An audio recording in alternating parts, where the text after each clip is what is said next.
규림은 낡은 녹음기에서 흘러나오는 목소리를 듣고도 한동안 손을 움직이지 못했다. 그 목소리는 8해가 지나도 달라지지 않았다.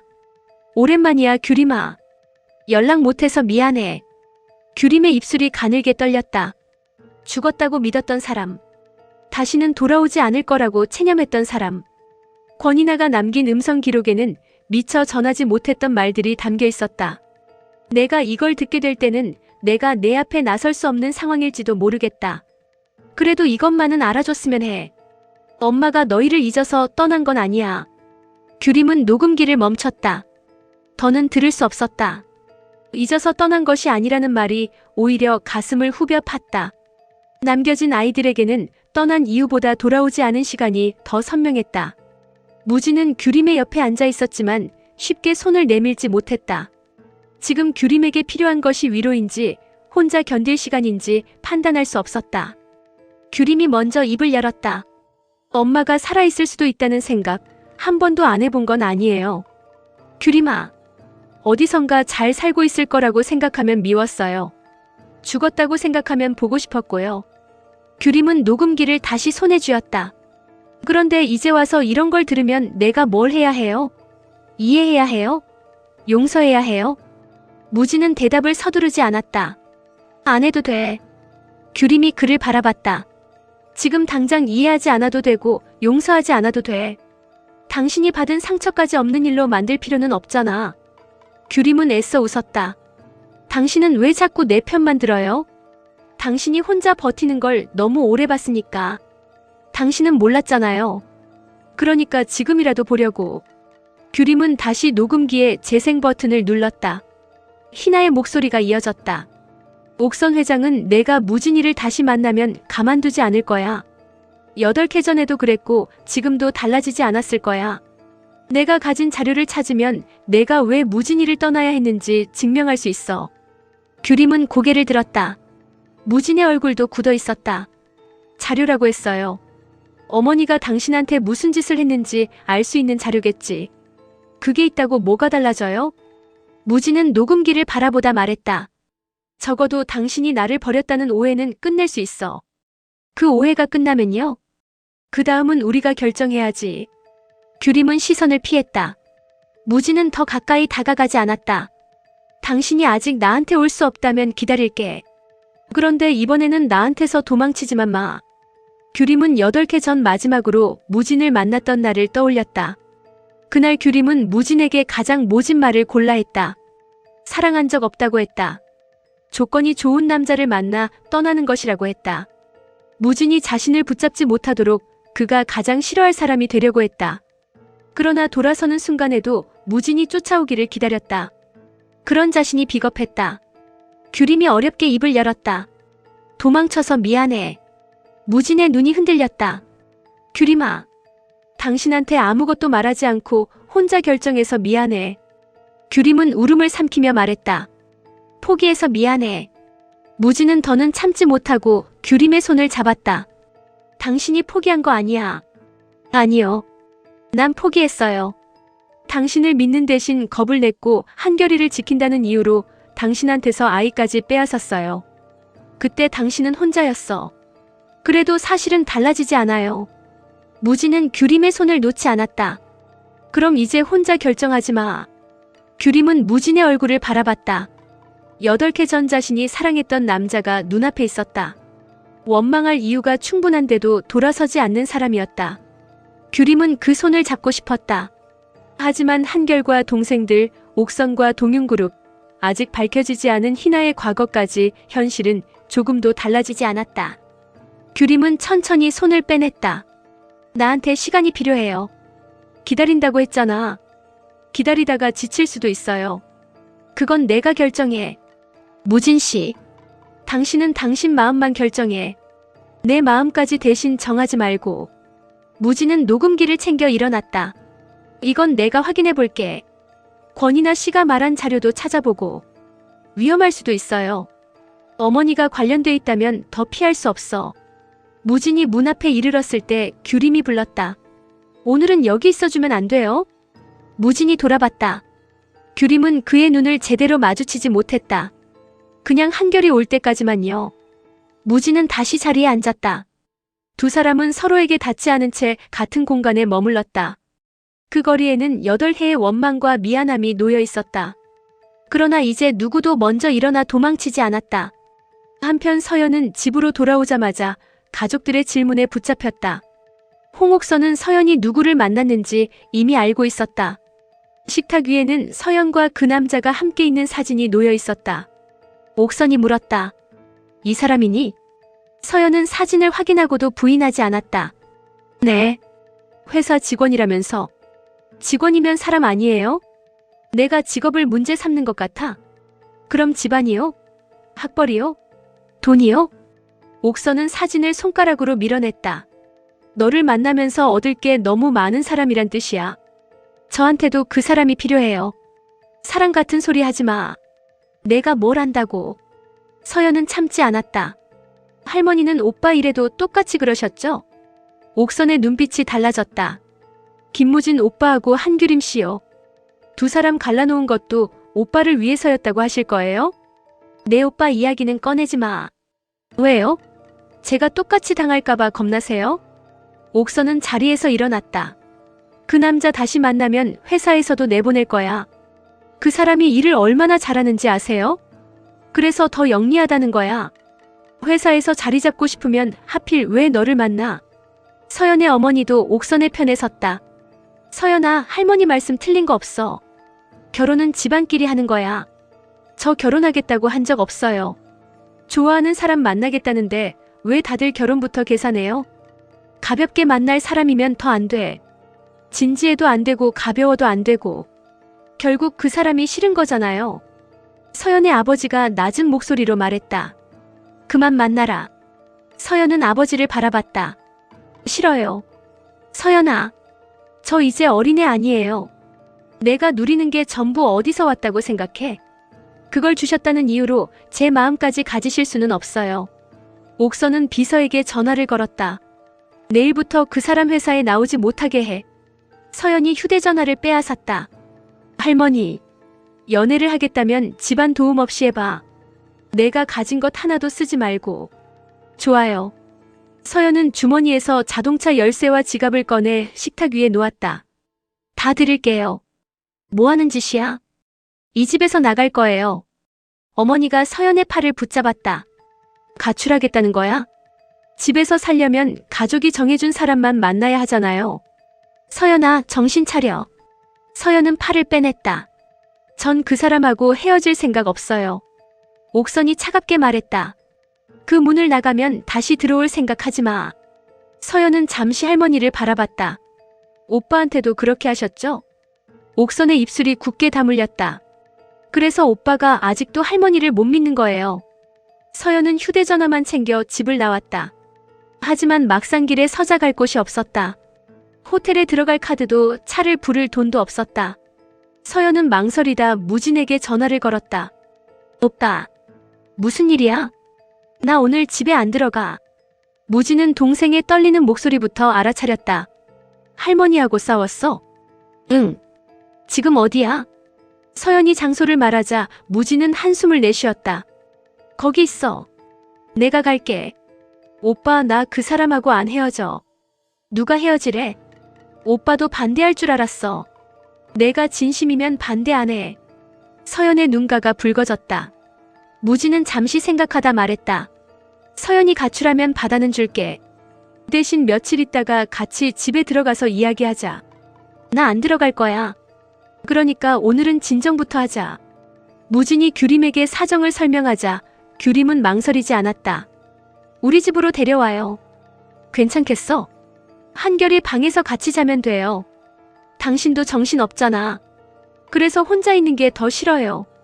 규림은 전화를 끊은 뒤 서연이 머물 자리를 정리했다. 한결은 무진의 동생이 온다는 말에 신이 났다.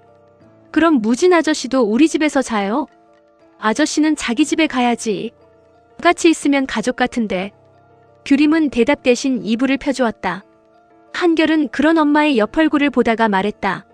엄마, 무진 아저씨 좋아하지? 또 시작이네. 싫으면 왜 아저씨 전화 올 때마다 목소리가 달라져?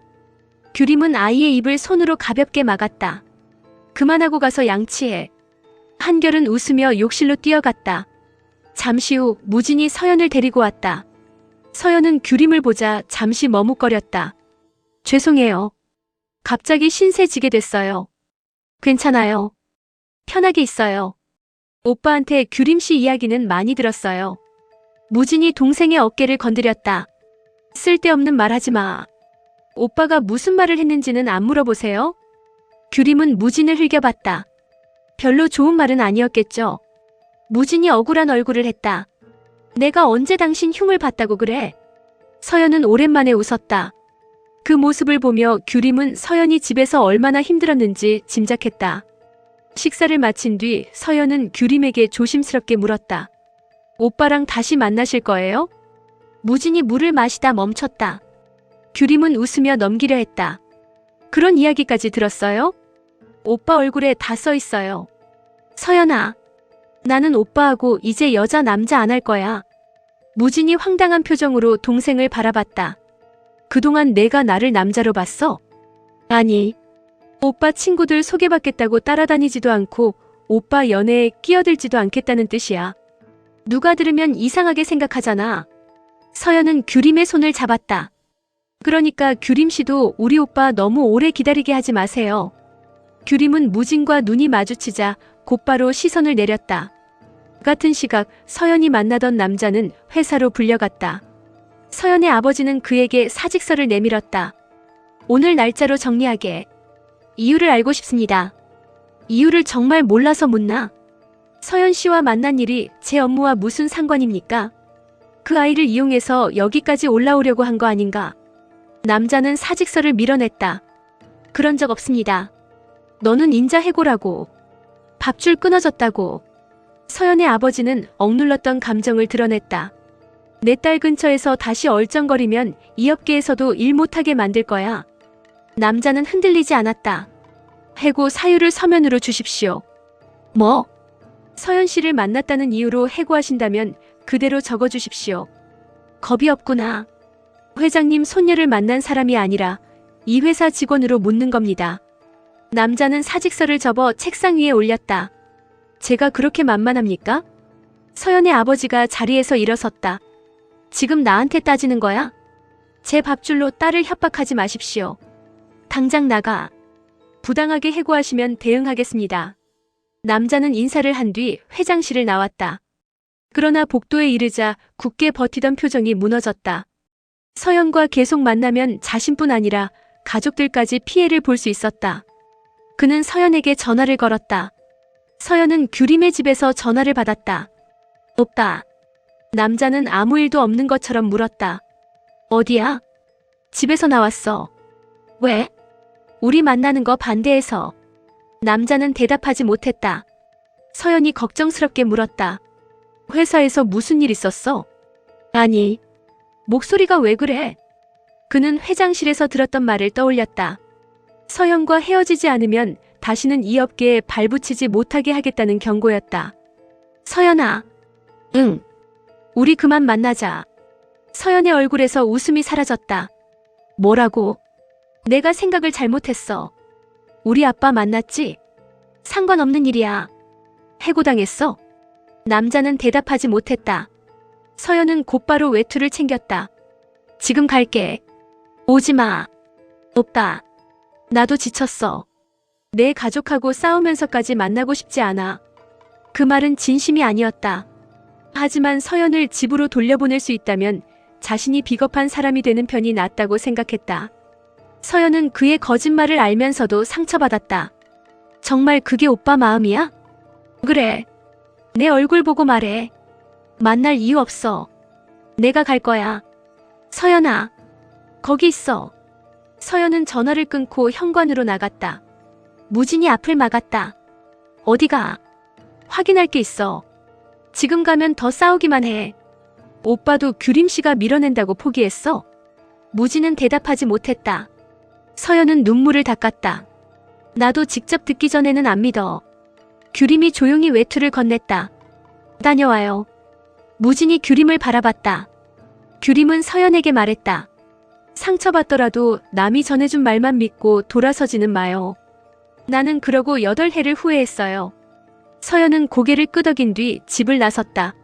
서연을 보내고 난 뒤 무진과 규림만 현관 앞에 남았다. 무진이 물었다. 방금 말 나한테 한 말이기도 해. 당신은 듣고 싶은 것만 들어요? 당신 말은 다 듣고 싶으니까. 규림은 무진을 밀어내듯 안으로 들어갔다. 그때 식탁 위에 놓인 무진의 휴대전화가 울렸다. 발신자는 홍옥선이었다. 무진은 받지 않았다. 잠시 후 음성 메시지가 도착했다. 옥선은 권인아가 남긴 자료를 찾았다는 사실을 알고 있었다. 아들이 먼저 손에 넣기 전에 규림을 흔들어 놓아야 했다.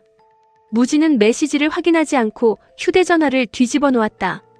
규림이 물었다. 왜 안 받아요? 지금은 당신하고 있는 게 더 중요해. 회장님 전화잖아요. 어머니가 우리 사이를 결정하게 두지 않겠다고 했어. 무진은 규림에게 다가갔다. 당신도 그러지 마. 뭐리요? 한결이 아버지라서 책임지는 거라고 생각하지 마. 규림의 눈빛이 흔들렸다. 그럼 뭐예요? 보고 싶어서 온 거야. 무진은 더 가까이 다가가지 않은 채 말했다. 전화 안 하려고 했는데 너무 보고 싶어서요. 규림은 갑자기 높임말을 쓰는 무진을 보며 어색하게 웃었다. 갑자기 왜 그래요? 당신이 자꾸 김무진 씨라고 부르니까 나도 한규림 씨라고 부르려고. 그러든가요? 한규림 씨. 왜요? 좋아합니다. 규림의 얼굴에서 웃음이 사라졌다. 무진은 피하지 않았다. 8개 전에도 좋아했고 지금도 좋아해요. 규림은 쉽게 대답할 수 없었다. 무진이 기다렸지만 규림은 끝내 입을 열지 못했다. 내가 부담스러우면 거절해. 그런데 한결이 때문에 안 된다는 말은 하지 마. 무진 씨. 당신 마음만 말해. 규림은 애써 단호한 얼굴을 만들었다. 지금은 안 돼요. 지금은? 그 말꼬리 잡지 마요. 영원히 안 된다는 말은 아니네. 규림은 대답 대신 방으로 들어갔다. 하지만 문을 닫은 뒤에도 입가에 번지는 미소는 감추지 못했다. 한결은 방문 사이로 엄마를 바라보다 무진에게 다가갔다. 아저씨. 응. 우리 엄마 지금 웃었어. 정말? 그러니까 조금만 더 해봐. 무진은 한결의 머리를 쓰다듬었다.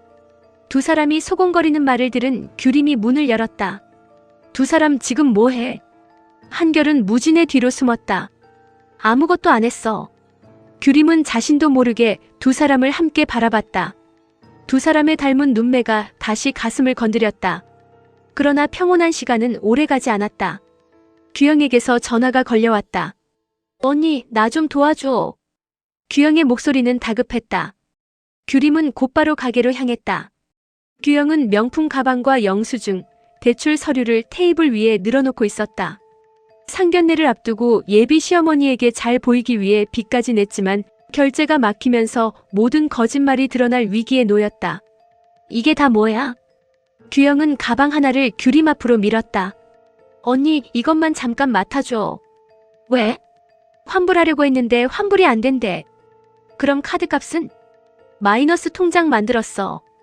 규림은 서류를 확인하다 동생을 바라봤다. 너 제정신이야? 결혼만 하면 갚을 수 있어.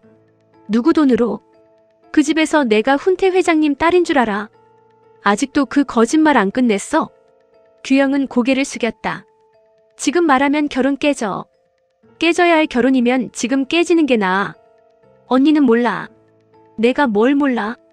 언니는 무진 씨가 다시 찾아왔잖아. 한결이 아빠도 있고 기다리는 사람도 있잖아. 나는 이번 결혼 놓치면 아무것도 없어. 규림은 동생의 말을 듣고도 화를 내지 못했다. 규영이 왜 결혼에 매달리는지 알고 있었다. 가난과 가족을 부끄러워해서가 아니었다. 평생 가족을 책임진 규림처럼 살게 될까봐 두려운 것이었다. 규림은 가방을 다시 규영에게 밀었다. 이거 환불해. 안 된다니까. 내가 같이 갈게. 언니. 그리고 상견례 전에 사실대로 말해. 규영은 고개를 저었다. 싫어. 규영아. 한규. 나 줘. 밖에서 두 사람의 대화를 듣던 석중이 들어왔다.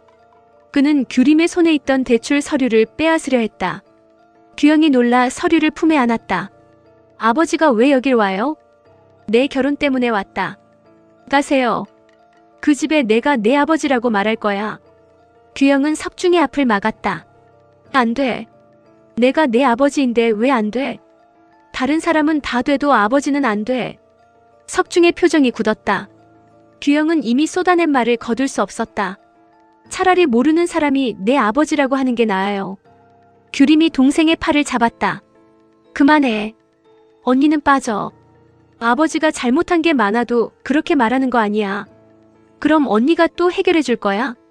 카드값도 갚아주고 상견례도 막아주고 아버지도 숨겨줄 거야? 내가 해결할 수 있는 문제가 아니야. 그러니까 나한테 맡겨. 석중은 규영의 말을 듣고도 소리치지 않았다. 그는 품에서 오래된 가족사진 한 장을 꺼내 테이블 위에 올려놓았다. 내가 좋은 아버지 아니었던 거 안다. 규영은 사진을 보지 않았다. 알면 가세요. 그래도 내가 돈 때문에 저런 집에 팔려가는 건 못 봐.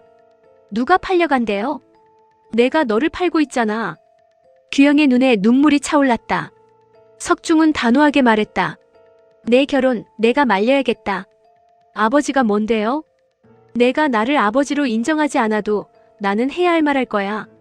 석중은 상견례 장소가 적힌 초대장을 들고 나갔다. 규영은 뒤따라가려 했지만 규림이 막았다. 나 지금 가서 뭐 하려고? 아버지 못 가게 해야 해. 아버지 입을 막는다고 내 거짓말이 진짜가 되는 건 아니야. 규영은 규림을 노려봤다. 언니는 항상 옳은 척해. 나도 틀린 선택 많이 했어. 그럼 나도 내가 선택하게 둬. 내 선택 때문에 다른 사람이 다치고 있잖아. 규영은 가방을 챙겨 밖으로 나갔다. 하지만 규림은 동생을 붙잡지 않았다. 지금은 따라가도 서로에게 더 아픈 말만 남길 뿐이었다. 가게에 홀로 남은 규림은 희나의 녹음기를 꺼냈다. 파일 끝부분에는 아직 듣지 못한 음성 하나가 남아 있었다. 규림은 재생 버튼을 눌렀다.